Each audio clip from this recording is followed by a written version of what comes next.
जय हिंद दोस्तों। आप लोगों के लिए एक सरप्राइज़ कि पब्लिक लाइब्रेरीज़ का एग्ज़ाम कुछ दिन बाद है, 3-4 दिनों बाद। फिर भी मैं पहली बार बहुत जल्दी बना दे रहा हूँ वीडियो, जिससे आप लोग आराम से देखो, सोते हुए देखो। चलो फिर ये पब्लिक लाइब्रेरी एंड सोसाइटी के बारे में हम लोग पढ़ने वाले हैं। तो इसमें क्या है कि सोसाइटी सबसे पहले एक खूबसूरत चीज़ है कि ये जो पब्लिक लाइब्रेरी है वो डेवलप ही सोसाइटल इंस्टीट्यूशन के रूप में हुई, तो उसको हम लोग पढ़ेंगे। फिर सोसाइटी पर इसका क्या रोल है, इसका कैरेक्टरिस्टिक्स क्या है, ये सब हम लोग पढ़ने वाले हैं। काफ़ी इंपॉर्टेंट है। दरअसल यहाँ पे यूरोप का कॉन्टेक्स्ट लिया गया है, ठीक है। पब्लिक लाइब्रेरी के ग्रोथ में भारत का कॉन्टेक्स्ट नहीं लिया गया इसमें, तो उसी के अकॉर्डिंग हम लोग पढ़ने वाले हैं। तो ग्रोथ में क्या हुआ कि सबसे पहले रेनेसा हुआ था, तो और इंडस्ट्रियल रेवोल्यूशन। तो उसमें क्या हुआ कि रेनेसा और इंडस्ट्रियल रेवोल्यूशन में पब्लिक लाइब्रेरीज़ बहुत ज़्यादा हेल्पफुल हुई। और हम लोगों को पता है जो पब्लिक लाइब्रेरीज़ होती है वो एक सोशल इंस्टीट्यूशन है, ठीक है। And it is institution created and maintain by the society for the benefit and progress. एक ये तो सोसाइटी के द्वारा बनाया जाता है और उसके बेनिफिट और प्रोग्रेस के लिए काम करता है, ठीक है। इंडिविजुअल के लाइफ में बहुत ही ज़्यादा हेल्प करता है। ग्रोथ कैसे हुआ कि एजुकेशन के लिए, रिक्रिएशनल के एंड इंफॉर्मेशन नीड्स के लिए, और इन सब चीज़ों के लिए शुरू हुआ पब्लिक लाइब्रेरी। क्या हुआ कि पब्लिक लाइब्रेरी रेनेसा जो हुआ, रेनेसा में क्या हुआ, जो मिडिवल पीरियड था, मध्यकालीन समय था यूरोप में, तो वहाँ पे लोगों को एजुकेशन, स्कॉलरशिप, लर्निंग, इन सब चीज़ों पे बैन किया गया था। चर्च वहाँ पे जो कहता था उसी पे सब लोग अंधाधुंध पालन करते थे। गैलीलियो, कई वैज्ञानिकों को मार दिया गया था। गैलीलियो वगैरह को कई बार माफ़ी मांगना पड़ा था बेचारों को, क्योंकि उन्होंने बता दिया था कि पृथ्वी सूर्य के चारों ओर घूमती है। कई लोगों को जिंदा जला दिया गया था क्योंकि उन्होंने बाइबल के विरुद्ध बातें की थी। तो रेनेसा का जो पीरियड था उसको ख़त्म करने में, उसको लाने में, और मेडिवल पीरियड को और अंधविश्वास को ख़त्म करने में पब्लिक लाइब्रेरीज बहुत ज़्यादा हेल्पफुल थे, क्योंकि ये नॉलेज और लर्निंग को क्रिएट करने लगे। उसके बाद इंडस्ट्रियल रेवोल्यूशन में सबसे ज़्यादा ज़रूरी था एजुकेशन का, प्रॉपर एजुकेशन का। एजुकेशन में भी ये हेल्पफुल रही। तो impact of Renaissance and industrial revolution, ये सिर्फ यहीं पे नहीं हुआ, यूरोप में ही नहीं हुआ, भारत में भी हुआ। देखो अभी आपके पास काफ़ी अच्छा समय है, तो इसीलिए हम आराम से इस पर बात कर रहे हैं कि आपको हर चीज़ समझ में आ जाए। एग्ज़ाम्स के अगर एक दिन पहले मैं करता या उसी दिन करता तो 1-2 मिनट में पूरा वीडियो ख़त्म कर देता, तो इसीलिए अभी आराम से करते हैं। तो उसमें देखो, जब अपने यहाँ भारत अंग्रेज़ों का गुलाम था, तो आप देखोगे ज़्यादा से ज़्यादा स्कॉलर्स, पूरे स्कॉलर्स नहीं बात कर रहा हूँ, लेकिन ज़्यादा स्कॉलर्स पश्चिम बंगाल से, बंगाल से आ रहे हैं, क्योंकि बंगाल में ही अंग्रेज़ों की राजधानी थी और उन्होंने ढेर सारा एजुकेशनल हब जो बनाए थे वो बंगाल में बनाए थे। तो आप देखोगे जितने भी बड़े बड़े मोमेंट्स लाने वाले या बड़े बड़े जो परीक्षाओं में भी टॉप करने वाले बड़े बड़े क्रांतिकारी भी वहीं से, बंगाल से ही आ रहे हैं। जैसे नेताजी सुभाष चंद्र बोस, वो कटक उड़ीसा में उनका जन्म हुआ था, लेकिन वो बंगाल का ही पार्ट था। स्वामी विवेकानंद हो गए, और राजा राम मोहन राय हो गए, या ये और जो अन्य लोग हैं, ठीक है, तो वो लोग ज़्यादा बंगाल से। तो इतना ज़्यादा प्रभाव पड़ता है एजुकेशन का।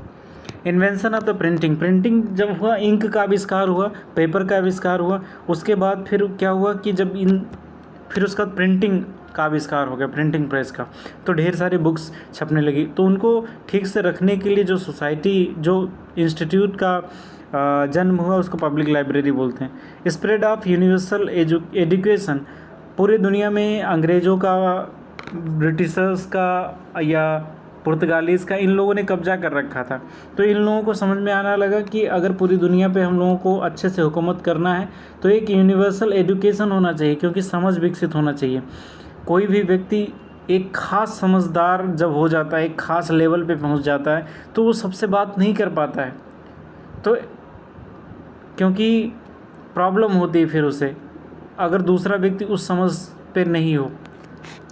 तो एक प्रॉपर एजुकेशन को फैलाने में सबसे बड़ा रोल लाइब्रेरीज़ कर सकती हैं, क्योंकि लाइब्रेरीज जो हैं वो डेमोक्रेटिक वैल्यूज़ स्प्रेड करती हैं और लोगों में एजुकेशन को फैलाती हैं। तो पूरी दुनिया में और उसके ग्रंथों को और स्टडी मटेरियल्स को रखने में पब्लिक लाइब्रेरीज़ काफ़ी हेल्पफुल होती हैं। स्प्रेड ऑफ लिटरेसी, यहाँ पे पूरे दुनिया में लोग मॉडर्न एजुकेशन या अन्य चीज़ों के बारे में, अक्षर ज्ञान को, इन सब को विकसित करने में लाइब्रेरीज़ का काफ़ी हेल्पफुल रहा है। Role of enlightened philanthropic person and institutions, जो बहुत पढ़े लिखे लोग हुआ करते थे उन लोगों ने लाइब्रेरीज़ के डेवलपमेंट में बहुत काम किया। आपको पता ही, जो बहुत ज़्यादा पढ़ा लिखा व्यक्ति होता है वो अच्छा काम करने की कोशिश करता है एजुकेशन में। ये मैंने गलत बोल दिया, ज़रूरी नहीं है कि पढ़ा लिखा व्यक्ति अच्छा ही काम करे, क्योंकि दिल्ली के जो शिक्षा मंत्री हैं भी जेल में हैं और वो दारू बेचने के चक्कर में, दारू घोटाला और शराब घोटाला उन्होंने किया था, उस चक्कर में वो जेल में है, जबकि वो शिक्षा मंत्री थे और काफ़ी पढ़े लिखे व्यक्ति हैं। और कई पढ़े लिखे लोगों को देखोगे कि उन्होंने पूरे धरती को बर्बाद करने का पूरा बेड़ा उठा लिया है। तो लेकिन ऐसे कुछ मतलब अच्छे लोग जो पढ़े लिखे भी थे और अच्छे लोग भी थे, तो वो फिलैंथ्रोपिक मतलब ऐसा व्यक्ति जो दान देता है, ठीक है, पैसे दान दे, श्रम दान दे, उसमें उसको फिलैंथ्रोपिक बोलते हैं। ऐसे लोगों ने दान दिया कि लाइब्रेरीज़ हों। जैसे यूरोप में एक व्यक्ति हुए एंड्रयू कार्नेजी, इन्होंने यूके में बहुत बड़ा काम किया। और महाराजा सयाजीराव गायकवाड़, ये भारत में थे, इन्होंने पब्लिक लाइब्रेरी को डेवलप करने में काफ़ी हेल्प किया। अगला था urge for knowledge and information. Public libraries, जब लोगों को नॉलेज और इन्फॉर्मेशन की ज़रूरत पड़ी तो फिर पब्लिक लाइब्रेरीज उसमें आई। क्यों ज़रूरत पड़ी? सबसे पहले कि एक तो सोसाइटी में बहुत जल्दी परिवर्तन हो रहा है, उस परिवर्तन के साथ लोगों को रहना है, तो उसके लिए जानकारियाँ होनी चाहिए, इसीलिए लोग डेटा वगैरह कलेक्ट करते हैं। दूसरी चीज़, ये जो कम्पिटिटिव वर्ल्ड है इसमें सर्वाइव कर पाना, स्ट्रगल कर पाना, वो भी ज़रूरी था, इसलिए उसमें सोशियो इकोनॉमिक और कल्चरल डेवलपमेंट के लिए भी ये नॉलेज बहुत ज़्यादा ज़रूरी था। Recreation and use of leisure time, जो आपके पास बहुत खूबसूरत समय होता है उसको कहाँ पे लगाया जाए, तो इसमें लोग अपने स्टडी हैबिट को बढ़ाना चाहते थे, तो स्टडी के लिए लोग बुक्स, पीरियडिकल्स, न्यूज़पेपर, इन सब चीज़ों के लिए जाते थे पब्लिक लाइब्रेरी में। तो ये ग्रोथ कैसे हुआ एक सोशल इंस्टीट्यूशन के रूप में? तो ये 4-5 तरीके थे। एक रेनेसां में, इन्वेंशन प्रिंटिंग में, यूनिवर्सल एजुकेशन में, लिटरेसी में, और रोल ऑफ इनलाइटेड फिलैंथ्रोपिस्ट में, और नॉलेज के रूप में, लेजर टाइम के रूप में। तो ये इस तरह से ग्रोथ हुआ इसका। पब्लिक लाइब्रेरीज़ और सोसाइटी की अगर हम लोग बात करें तो ये दोनों एक दूसरे से जुड़े हुए हैं। एक तो spread of education, popularisation, general urge for growth of public libraries, ये नॉलेज, डेमोक्रेसी, डेमोक्रेटिक इंस्टीट्यूशन, ये सब चीज़ों के लिए बहुत ही ज़्यादा इम्पॉर्टेंट था पब्लिक लाइब्रेरी। तो ये आपस में जुड़े हुए हैं। कैरेक्टरिस्टिक्स ऑफ पब्लिक लाइब्रेरी क्या है? तो सबसे पहली चीज़ education, culture, recreation and information needs of the society, इन चीज़ों के लिए पब्लिक लाइब्रेरी इम्पोर्टेंट है। और यूनेस्को का पब्लिक लाइब्रेरी मैनिफेस्टो जो था 1949 और 1972 में ये रिवाइज्ड भी हुआ था, तो ये भी इसमें कुछ बताता है आपको। सबसे पहले कि पब्लिक लाइब्रेरी है क्या? It is a local gateway of knowledge and provides a basic condition of life long learning. तो ये बेसिक गेटवे हैं और हर जीवन भर ये लर्निंग प्रोवाइड करता है, ठीक है। Independent decision making and cultural development of the individual, एक तो डिसीजन मेकिंग में हेल्प करता है, सबसे पहले गेटवे ऑफ नॉलेज है।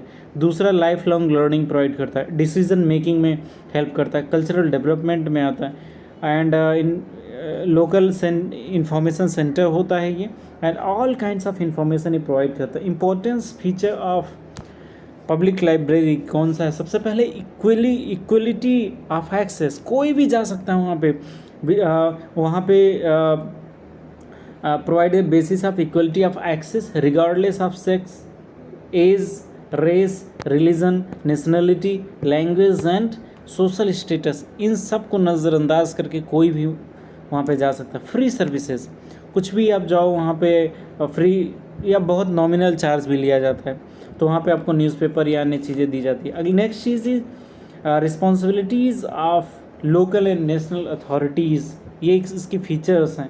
Next is legal and financial basics of a public library, तो यहाँ पे जो सपोर्ट है वो नेशनल और लोकल गवर्नमेंट के द्वारा इसको मिलती है। तो जब पब्लिक का पैसा, और गवर्नमेंट के पास पैसा पब्लिक से आता है, तो मतलब पब्लिक ही इसको फंड कर रही है, ठीक है।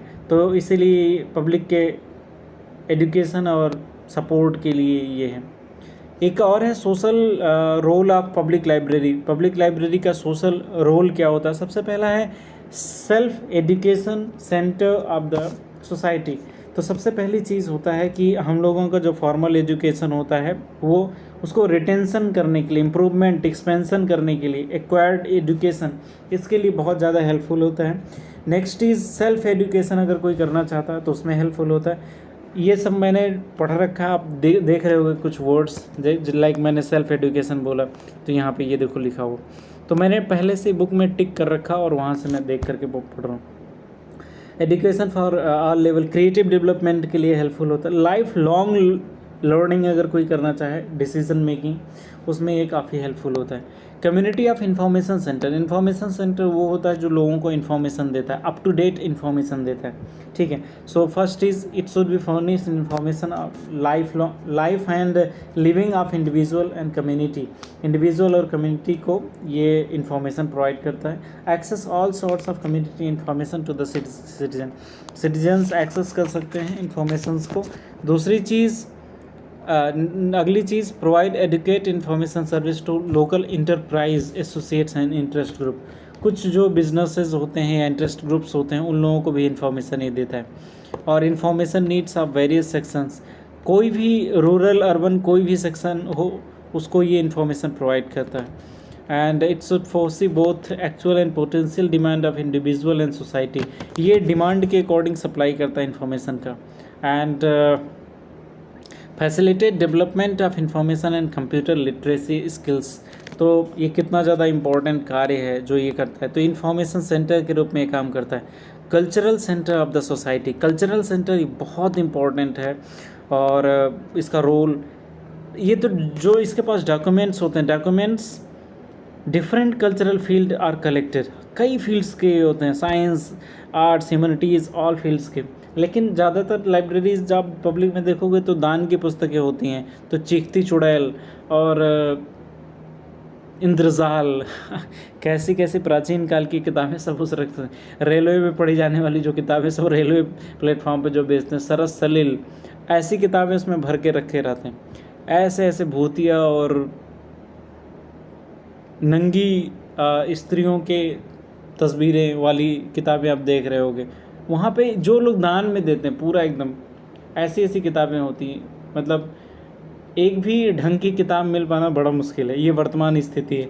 खैर किस तरह का कल्चर डेवलप कर रहा है मैं तो शॉक्ड रह गया। एक पब्लिक लाइब्रेरी में मैंने विज़िट किया, वहाँ पे दान में आई कुछ किताबें थी, उसमें सारी किताबें रिसाइकिल करने वाली थी, बस वेडेड आउट।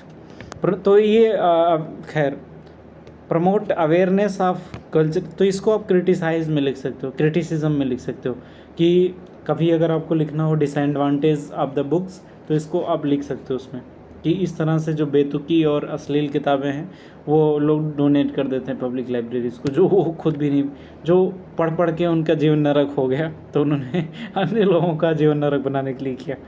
खैर different cultural field of collected. और उसके बाद दूसरी चीज़, promote awareness of cultural heritage, arts and literature, scientific achievement, visual and performing arts भी ये लोग करवाते हैं, कई बार प्रोग्राम्स भी ऑर्गेनाइज करते हैं।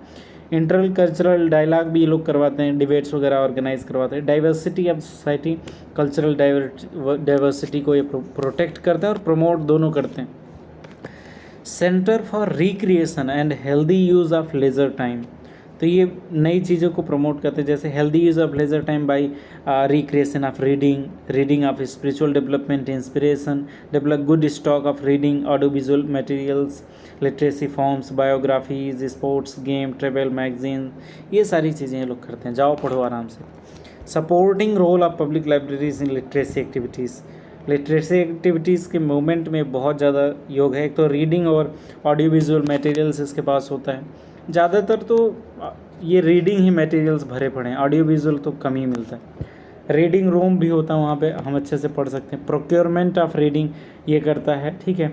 और इसके बाद कॉम्पिटेंट स्टाफ होता है, स्टाफ वहाँ पे खुद बातचीत करते रहते हैं, गाली गलौज भी करते हैं, लेकिन वहाँ पे सब बातचीत करते रहते हैं। कोई आ गया तो वहाँ तेज़ तेज़ से बात करते हैं।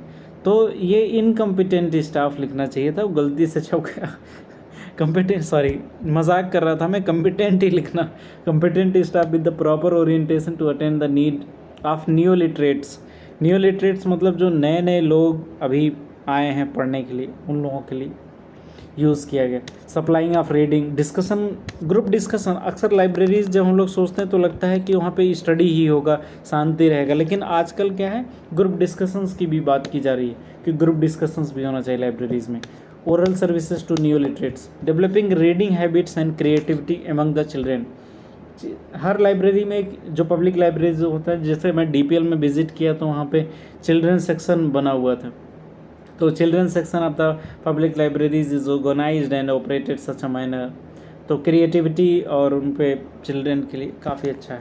एक कोई लाइब्रेरी था, मैंने उसका नाम भूल गया, याद आएगा तो मैं अपलोड कर दूँगा वीडियो में। Services to the disadvantaged sections of the society.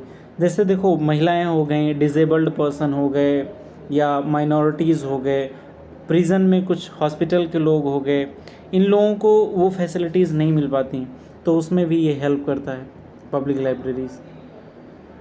Collection development and services adopted to the different needs of the society. तो कलेक्शन जो डेवलपमेंट होता है, जो बुक्स वगैरह वो लोग लाते हैं, जर्नल्स लेकर आते हैं, वो जैसा सोसाइटी की नीड होती है, वहाँ पे अगर बिजनेसमैन्स वगैरह आते हैं तो फिर वहाँ पे बिजनेस रिलेटेड होगी, या मज़दूर वगैरह आते हैं तो उनके लिए कुछ मनोरंजक या आगे बढ़ने इंस्पिरेशनल चीज़ें आती हैं। बच्चे आते हैं, स्टूडेंट्स आते हैं, तो उनसे रिलेटेड मैगजीन्स या अन्य चीज़, कॉम्पिटिटिव एग्ज़ाम्स की तैयारी करने वालों के लिए मैगजीन्स आ सकती है। And impartial democratic institution of the society.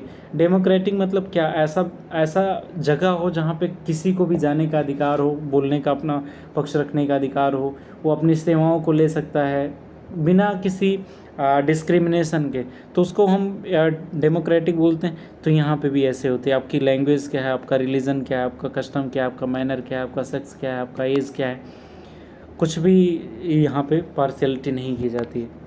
लेकिन क्या भिखारियों को यहाँ पे आने के लिए मौका दिया जाएगा? नहीं दिया जाएगा। तो ये चीज़ें हम लोगों ने देखा कि किस तरीके से ये डेवलपमेंट हुआ और किस तरह से सोसाइटी से जुड़ा हुआ। बहुत इंपॉर्टेंट टॉपिक है, बहुत बार पूछा गया है। So all the best for your exams. Thank you very much.